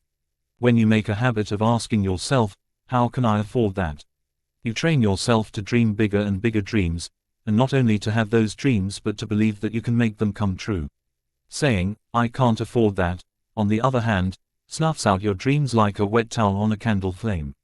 There are already plenty of other people in the world who try to smother your dreams, without you adding your voice to the mix. Oh, they don't mean to, perhaps, but well-meaning or not, their words are deadly. See Chapter 16, Asset Number 8, Big Dreams and the Capacity to Live Them. You can't do that. That's too risky. Do you know how many people have failed trying to do that? Don't be silly. Where do you come up with such ideas? If it's such a good idea, wouldn't someone else have already done it? Oh, I tried that years ago. Let me tell you why it won't work. These are dream-killing words, and I've noticed something interesting about the people who say them. They're almost always people who have already given up on their own dreams. It is striving, learning, and doing your best to develop your personal power to be able to afford the big house and who you become in the process that are important. When Kim and I were broke, we told each other that when we had made over $1 million, we would buy a big house. We did, and we loved being in the house, but the house itself was not important to us, and even being able to afford the house was not important to us. What was important was who we became in the process. It is striving, learning, and doing your best to develop your personal power to be able to afford the big house and who you become in the process that are important. People who dream small dreams, my rich dad told me, continue to live lives as small people. Everyone has dreams, but not everyone dreams in the same way. My rich dad taught me that there are 5 kinds of dreamers. Those who dream in the past. Those who dream only small dreams. Those who achieve a dream, and then live bored. Those who dream big dreams, but with no plan on how to go about achieving them, so end up with nothing. Those who dream big, achieve those dreams, and go on to dream even bigger dreams. Those who dream in the past. These are the people who believe that the greatest achievements are behind them. They will regale you with stories of their college days, their army days, their high school football days, their life on the farm where they grew up, but try to engage the business of the 21st century. Them in a conversation about the future, and they'll probably just shake their heads and say, the world's gone to hell in a handbasket. A person who dreams in the past is a person whose life is over. They may not be dead, but they are no longer truly alive, and the only way they can come back to life is to rekindle a dream. Those who dream only small dreams. Some people limit themselves to dreaming only small dreams, because that's the only way they can feel confident they can achieve them. The ironic thing is that, while they know they could achieve their small dreams, they often never do. Why not? Who knows? Perhaps it's because they know that if they did achieve them, they would have nothing left to live for, unless they then challenged themselves to come up with larger dreams. In other words, they would rather live small than face the risks and thrill of living large. Later in life, you'll hear them say, I should have done that years ago, but I just never got around to doing it. I once asked a man I had met, if you had all the money in the world, where would you travel? He replied, I would fly to California to visit my sister. I haven't seen her in 14 years, and I would love to see her, especially before her children get any older. That would be my dream vacation. At the time, that trip would have cost him about $500. I pointed that out, and asked why he had not yet taken the trip. He told me, I will, I'm just too busy right now. In other words, this was the dream vacation that he would rather dream about taking than actually wake up and take. My rich dad told me that these dreamers are often the most dangerous. They live like turtles, he said, tucked away in their own quiet, padded room. If you knock on the shell and peek in, they might lunge out and bite you. The lesson: let dreaming turtles dream. Most aren't going anywhere, and that seems to be just fine with them. Those who achieve a dream, and then live bored. A friend of mine once said to me, 20 years ago, I dreamed of becoming a doctor. So I became a doctor, and I enjoy being a doctor, but now I'm bored with life. Something is missing. Boredom usually is a sign that it's time for a new dream. My rich dad told me, there are a lot of people who work in professions they dreamed of in high school. The problem is, they've been out of high school for years. It's time for a new adventure. See chapter 16, asset number 8, big dreams and the capacity to live them. Those who dream big dreams, but with no plan on how to go about achieving them, so they end up with nothing. I think we all know someone in this category. These people say, I've just had a major breakthrough. Let me tell you about my new plan. Or, this time things will be different. Or, I'm turning over a new leaf. Or, I'm going to work harder, pay off my bills, and invest. Or, I just heard of a new company coming to town, and it is looking for someone with my qualifications. This could be my big break. My rich dad said, people like this often try to achieve a lot, but they try to do it on their own. But very few people achieve the dreams on their own. These people should keep dreaming big, make a plan, and then find a team that will help them make the dreams come true. Those who dream big, achieve those dreams, and go on to dream even bigger dreams. I think that most of us would like to be this kind of person. I know I would, wouldn't you? My rich dad said it this way, big people have big dreams and small people have small dreams. If you want to change who you are, begin by changing the size of your dream. As you know, I've been broke, totally, flat out broke, living in my car with my bride. I know what it's like. But broke is a temporary condition. Poor is different. Poor is a state of mind. You can be broke and still be rich in spirit, rich in ambition, rich in courage, rich in determination. It costs nothing to dream big, and it costs not 1 cent more to dream huge. No matter how broke you might be, the only way you will become poor is by giving up on your dreams. The unique thing about the network marketing lifestyle is that you don't frame your dreams as something you reach only after 40 years, or only for a few weeks out of the calendar, or only on Sunday afternoons. When you start building your network marketing business, you start living your dreams, albeit in small ways at first, from day one. It is a shift in mindset, from I can't to I can, from being at the mercy of circumstance to being at the helm of your life, from being enslaved to being free. In his conclusion to Walden, his meditation on the self-determined life, Thoreau wrote, I learned this, at least, by my experiment, that if one advances confidently in the direction of his dreams, and endeavors to live the life which he has imagined, he will meet with a success unexpected in common hours. I couldn't have said it better myself. Chapter 17. A Business Where Women Excel. By Kim Kiyosaki. By now, you've heard me refer to my wife, Kim, quite a few times. You've read about how we met and how I pursued her, about our early struggles, our goals and our strategies, and how our life together has turned out.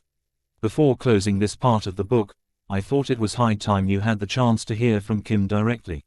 R.K. Robert has told you quite a bit about network marketing and the many ways it can create great value for you. I want to tell you about one more. It is a powerful business for women. When you look at the basic statistical profile of the network marketing community, one of the first things you notice is also one of the most remarkable. It is populated by more than 4 times as many women as men. You heard me right. According to the Direct Selling Association, of the 15 million people in the United States who are in network marketing, about 88% are female. And while they do not provide a breakdown by gender of the more than 62 million people in the business worldwide, the proportions on a global scale are probably close to the same as in the States.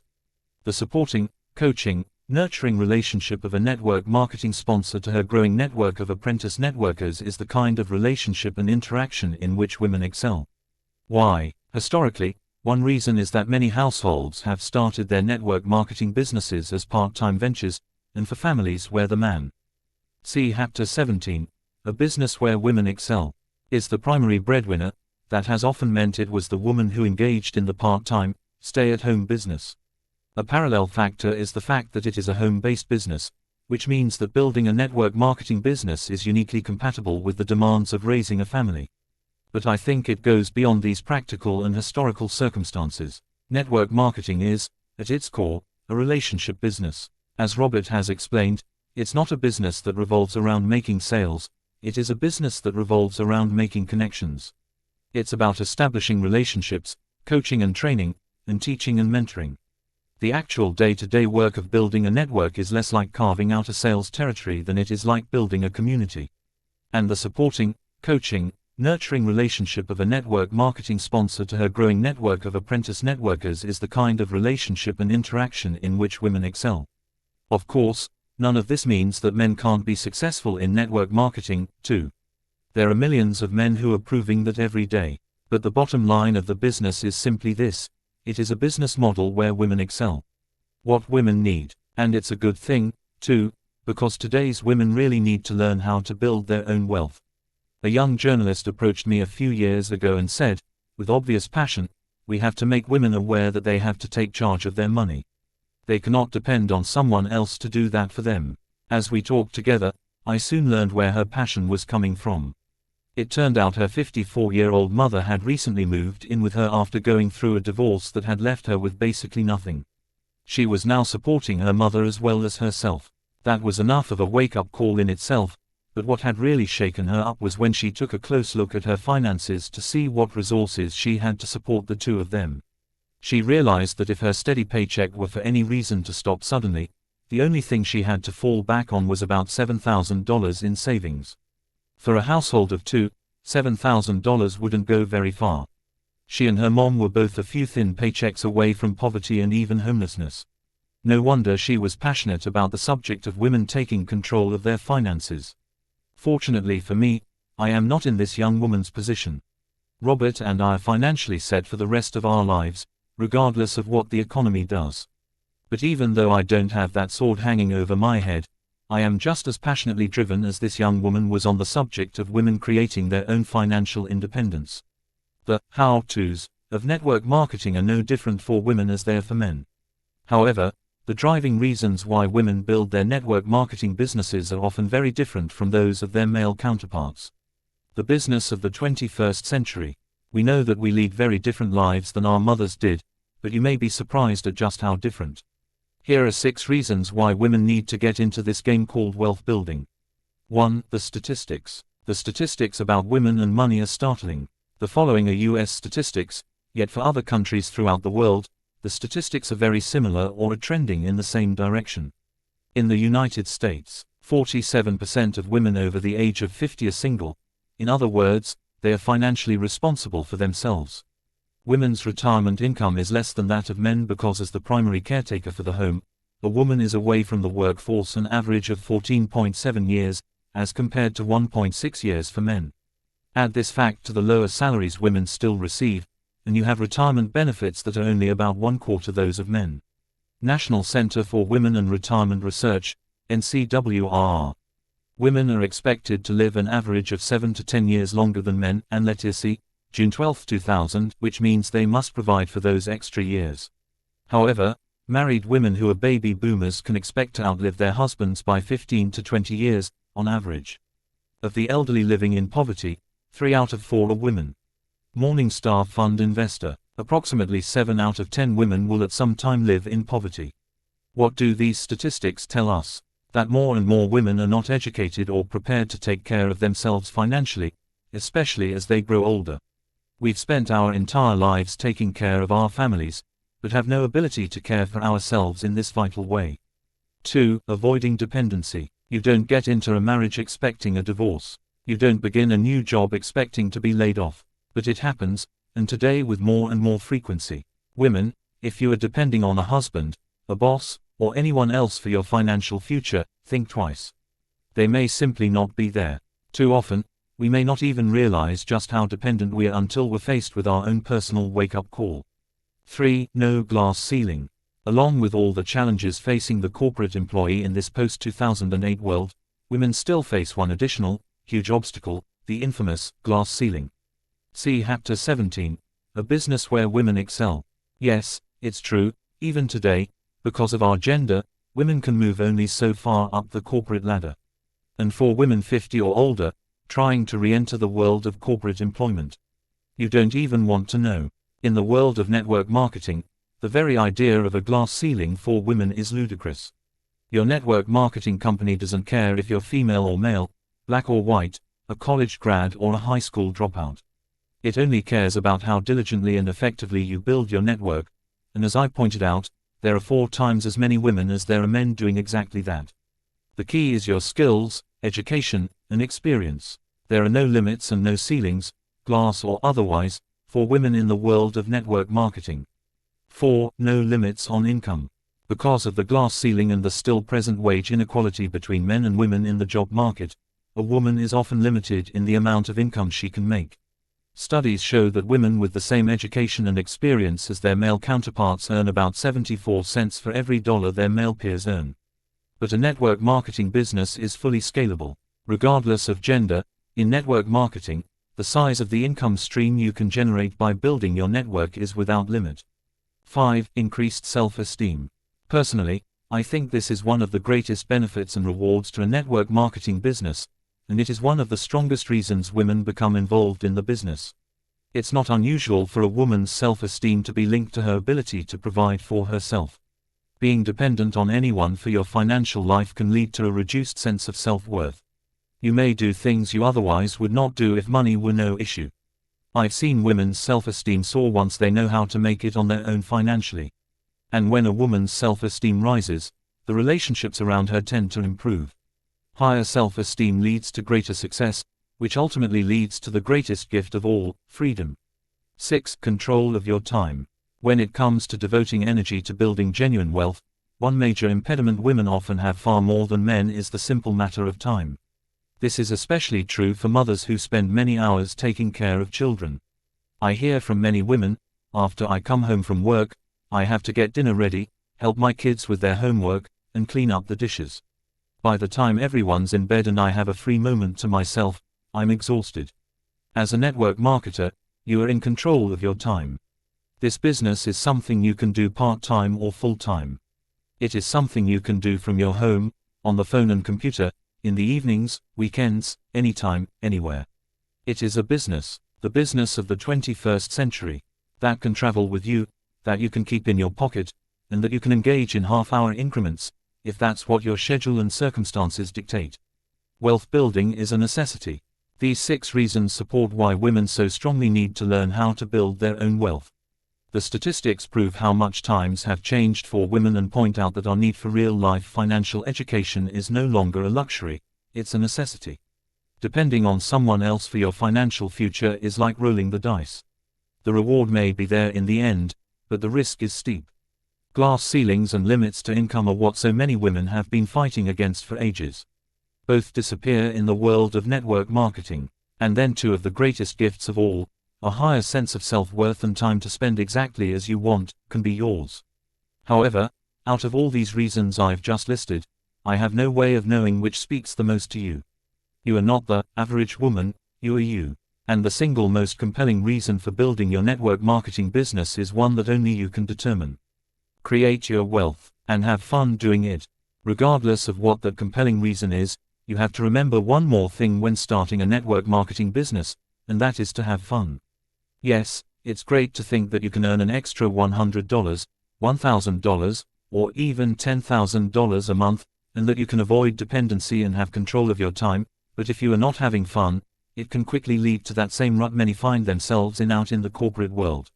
Simply put, you have to be passionate about what you do, the lack of it will reflect in your bank account. That's why I think party plan businesses, a type of network marketing business that revolves around in-home parties, are ideal for so many women looking to start their own businesses. Party plan businesses are the perfect opportunity to spend time with family and friends in the comfort of your own home even while you are creating a social network that will allow you to build wealth, and have fun doing it. An interesting fact about the party planning sector is that during turbulent economic times, it continues to fare well. In fact, this is one reason the network marketing industry as a whole is such a force to be reckoned with. Companies such as Forwerk J Cosmetics, Mary Kay, Tupperware, Scentsy, Partylight, Stampin' Up, Jewels by Park Lane, The Longaberger Company, and Southern Living at Home are among 64 direct selling companies with an annual global wholesale revenue of $100 million or more. According to a September 2009 direct selling news report, Tastefully Simple, a party plan company offering specialty food items, saw sales rise by 5% in 2008, despite the recession. Another, Pampered Chef, which was purchased by billionaire. See Chapter 17, a business where women excel.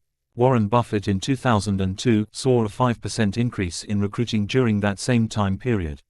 What's the message here? Party plan companies offer a low-risk, highly rewarding opportunity for any woman looking to take charge of her financial future. I recommend it for stay-at-home moms looking to join the ranks of new entrepreneurs, working women looking to supplement their paychecks, college students hoping to earn a few extra dollars, any woman who wants to give herself the opportunity to create wealth and have fun doing it. Know what's important. On our very first date, Robert asked me what I wanted to do with my life. I told him I wanted to run my own business someday. He said, "I can help you with that." Within a month, we had a business going together. But he also started talking to me about larger things, too, about spirituality, and asking me about my life's purpose. This was in the 1980s, when people were workaholics and proud of it. By the 90s, people began taking a closer look at their lives and asking some harder questions. But it was really after 9/11 that people started saying, "Whoa, wait a minute. Why am I running around like a hamster on a wheel? What am I doing with my life? Where is it all going?" I hear women all the time say they are too busy to get involved in a part-time home-based business. I tell them, here's the key to making your business successful. You have to look at your life, really look at it, and ask yourself, what is it that is so meaningful to me that I have to have it in my life? Quote, what is important enough to you that you'll make the time and devote the effort to building a business that generates its own income, and then use that income to build wealth that will take care of you for the rest of your life? Because if you don't identify what that is, it's just not going to happen. Freedom is different for everyone. Success is different for everyone. It's personal, and it should be personal. Numbers are abstract. Whether it's $5,000 or $1 million, it doesn't really mean anything until you give it the meaning it has in your own life. Early in our marriage, Robert and I were both passionately committed to being in business for ourselves, to not having other people tell us what to do, and to being in control of our own financial destinies. That was so important to us that we were willing to put up with just about any hardship to make it happen. And it took years, really, about 10 years. At times, the stress of having no income was enormous. We had all sorts of friends who were telling us we were crazy, that we should just go get regular jobs with regular paychecks, but that was what we absolutely did not want to do. Finally, we decided we had to do something. Robert began teaching some courses. I went to a friend who had a clothing line and asked her to let me market her clothes. I went to hair salons and set up little mini boutiques. There was no paycheck, the business of the 21st century. In it, no guarantees, only sales commissions, and in truth, I really made very little in commissions. But it got me out there, doing something. I learned that this is the essence of being an entrepreneur. You have to go out there and make things happen. And the only way you are going to do that is if you know what is really, truly important to you, and you realize that the only way you are going to have that is to create it yourself.